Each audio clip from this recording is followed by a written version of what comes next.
Hello everyone, good morning. કેમ છો તમે બધા? આઈ હોપ કે તમે બધા મજામાં છો. હું પણ એકદમ મજામાં છું. આજે છે મકર સંક્રાંતિ. તમને બધાને હેપી મકર સંક્રાંતિ. જો સવાર થઈ ગઈ, નાસ્તો કરી લીધો અને મસ્ત મજાના તૈયાર પણ થઈ ગયા છીએ. અને અહીંયા મેં બાફા મૂક્યા છે બાજરો ગાયને દેવા માટે, અને બાજુમાં દાળ ચડે છે. શું કહેવાય, અહીંયા અમે મંદિરે જઈને ત્યાં ગૌશાળા છે તો ત્યાં બાજરો બાફેલો આપી દઈશું.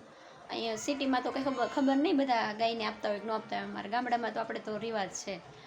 પહેલેથી અમે નાના હતા ને ત્યારથી અમે જોતા, એટલે મને યાદ આવ્યું કે લાય હું પણ આપું ગાયને એમ દાન. આજે તો જેટલું દાન કરીએ એટલું ઓછું જ છે. એમ કહેવાય ને કે સંક્રાંતિના દિવસે જેટલું દાન કરીએ એ અક્ષય દાન કહેવાય, એમ એનો નાશ ન થાય. અને આપણે પરંપરા પ્રમાણે કરીએ તો સારું. તો ચાલો તમે બ્લોગમાં બન્યા રહેજો. આગળ જઈએ, જે મંદિરે જવાનું છે અને ત્યાં બધું શું કહેવાય, મેં લાડુ ને એવું બધું લીધું છે. બહાર બેઠા હોય ને મંદિરે બધા, એમને દેવા માટે. તો સારું, તમે બ્લોગમાં કન્ટિન્યુ રહેજો.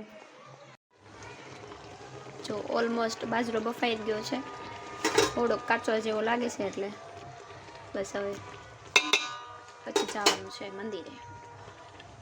આ સંક્રાંતિ છે ને એટલે બધા ભગવાનને સરખા વાઘા પહેરાવ્યા અને નવા પહેરાવ્યા. હવે મંદિરને થાળ ધરાવવાનો ટાઈમ થઈ ગયો છે.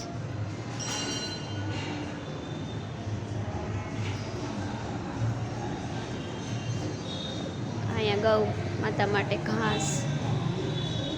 જો અત્યારે મહાપૂજા ધામમાં એ વાસી અમે જે રહી છીએ ને એ વાસી અહીંયા મંદિરમાં લખાવે છે સ્વામિનારાયણના મંદિરમાં પૈસા.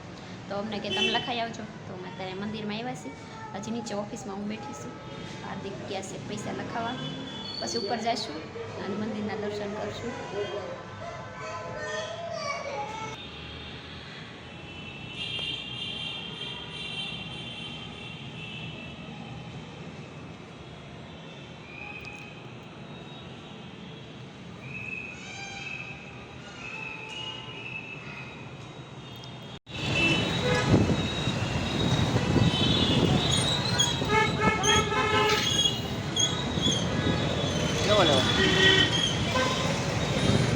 હાટ વાળો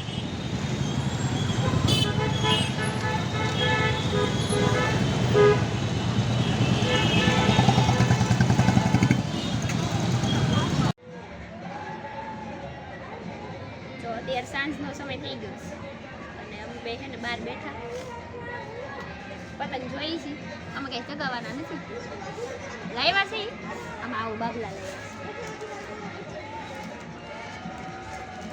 આને કંઈ ઉડાડવાનું નથી, ઉડાડવા માટે એક ફૂગો લીધો છે, એ હમણાં ઉડાડવાનો છે. આ તો તમને રાખવાનું છે.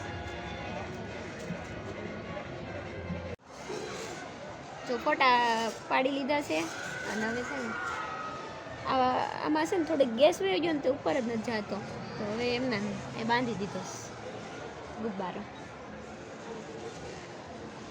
બાકી છે ને ઓલા યલો કલરના બાબલા રે ફોટા પાડ્યા.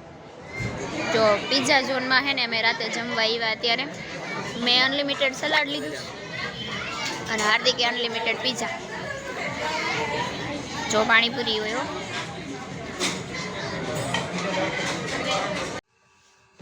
સારું, આ વ્લોગનું એન્ડિંગ હું અહીંયા જ કરું છું. તમને મારો વ્લોગ સારો લાગ્યો હોય તો પ્લીઝ લાઇક, શેર અને સબસ્ક્રાઈબ કરજો. તમે સબસ્ક્રાઈબ કરો ને તો મને મોટિવેશન મળે વ્લોગ બનાવવા માટે. Thank you, by.